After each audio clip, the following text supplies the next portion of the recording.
উন্নয়নের জন্য অত্যন্ত একটি ভালো দর্শন রাজনীতি আমাদের করতে হবে। এবং এটা মনে হয় যে গণতান্ত্রিক রাজনীতিটা যে পরিবারই ভালো জানে। অন্য কোনো দল বা চিন্তার মধ্যে আমরা যদি জানি আওয়ামী লীগ, জাতীয় পার্টি বা অন্য যে কোনো দলের মধ্যে আজকে যে বিষয়টি নেই সেটি আমাদের আছে। আমাদের পক্ষটা স্বচ্ছ জিয়াউর রহমানের বহুদলীয় গণতন্ত্র আর দেশনেত্রী বেগম খালেদা জিয়ার পার্লামেন্টারিয়ান গণতন্ত্র। এজন্য কেউ এসে আমাদেরকে জনগণের অধিকার দেওয়ার কথা বলতো আমাদের নেতাদের থেকে। আর কোনো দলেরই এভাবে চিন্তা ভাবনা নাই। শেখ হাসিনা তার পূর্বের সরকার, শেখ মুজিবের সরকার নকশালের সরকার, পরবর্তী সময় শেখ হাসিনা আছে পতিত ফ্যাসিস্ট, আরেকদিকে আছে পতিত সরকার, আরেকদিকে আছে সিল মারা একাত্তরের সরকার, একাত্তরের দল। কিন্তু বিএনপি আপনারা বড় গলায় বলবেন বিএনপি কি? বিএনপি বহুদলীয় গণতন্ত্রের প্রবক্তা হচ্ছে শহীদ রাষ্ট্রপতি। কিন্তু আমাদের মাঝে মধ্যে জিয়াউর রহমানকে সেনাবাহিনীর লোক বলে আমাদের কেউ কেউ বিভিন্ন কথা দেন। কিন্তু আপনারা যারা সেনাবাহিনীর লোক না, পৃথিবীতে জিয়াউর রহমানের সাথে তাদের তুলনা করা যায়। ফ্রান্সের দেগান, মিশরের কর্নেল নাসির, পৃথিবীর বিভিন্ন জায়গায় যারা রাজনীতি করেছেন, সেনাবাহিনীর হয়ে যারা গণতন্ত্রের জন্য মানুষের জন্য রাজনীতি করেছেন, প্রেসিডেন্টকে আমাদের তাদের মধ্যে তুলনা করা যায়।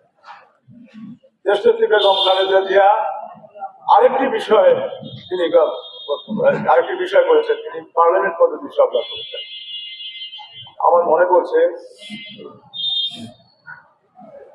শাহিদুর রহমান ছিল আমাদের প্রধানমন্ত্রী। তো শাহিদুর রহমান প্রধানমন্ত্রী হিসেবে আসলেন, কোথায় রকেটে একটু ওনার সুবিধা হয়েছে, সব ঠিক মতো হয় নাই।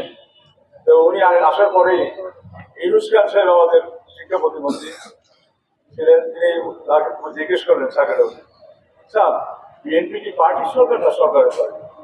উনি না বলে যে আমি এটা যুক্ত দিতে আসছি, উনি উপরে দুতলা লাগাই গেলেন, আপনি চান না। এখন প্রশ্ন করছেন এবং ব্যাপারটা হচ্ছে, আমি অন্য কিছু তুলনা করবো না। দেশনেত্রী খালেদা জিয়া রাজপথ থেকে একটা শৈল সরকারকে পতন করিয়ে নিয়ে প্রধানমন্ত্রী হয়েছে, এটা বিরল ঘটনা।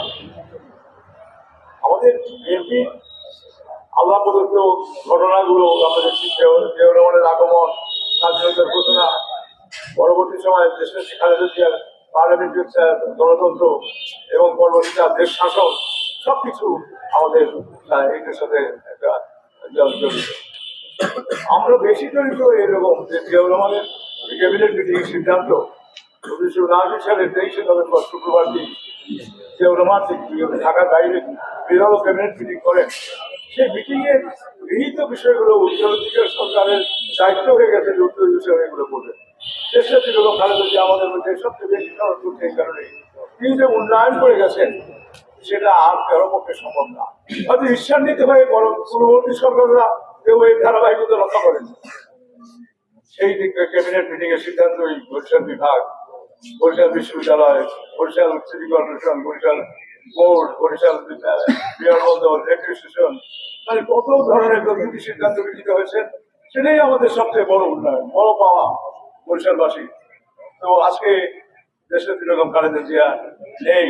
আমার মনে আছে খালেদা জিয়া যখন শেষ বরিশালে আসলেন, তিনি বলছেন আমি ক্ষমতায় গেলেই দ্বিকক্ষ বিশিষ্ট পার্লামেন্ট করবো এবং ন্যায়পাল হবে।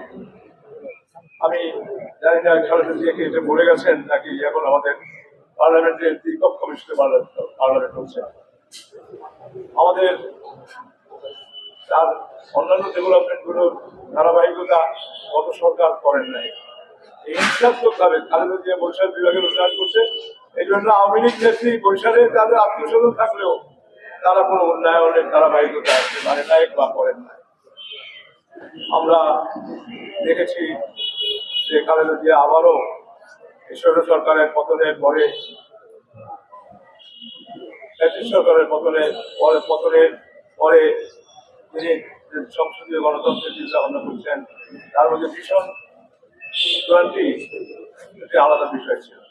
জিয়াউর রহমানের 19 দফা, খালেদা জিয়ার ভীষণ 20 আর তারেক রহমানের 31 দফা। ধারাবাহিকভাবে দেশের জন্য, মানুষের জন্য সে চিন্তা ভাবনা করে আছে।